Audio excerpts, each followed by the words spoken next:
দেখুন, মুখ্যমন্ত্রী টাকা দিন বা না দিন দেবী দুর্গা বাংলায় আসবেন, ঠিক সময় কৈলাস থেকে তিনি নেমে আসবেন। আর এবার মা দুর্গা এখানে বিসর্জনের আগের পটভূমি তৈরি করে দিয়ে চলে যাবে। মুখ্যমন্ত্রী টাকা দিলেও দুর্গাপুজো হবে, টাকা যদি না দেন তাহলেও দুর্গাপুজো হবে। একদিকে সুপ্রিম কোর্টের হলফনামা দিয়ে বলছেন যে তিনি গিয়ে দিতে পারবেন না, নিজের নির্বাচিত জনপ্রতিনিধিদের প্রশাসনিক সভায় বলছেন যা উন্নয়ন করার করে দিয়েছে, এখন আর টাকা নেই, করা যাবে না।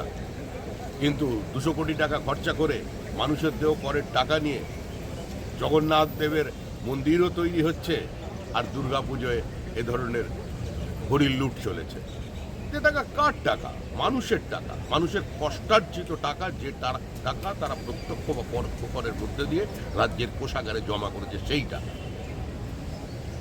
সরকারের কাজ পুজোয় অনুদান দেওয়া নয়।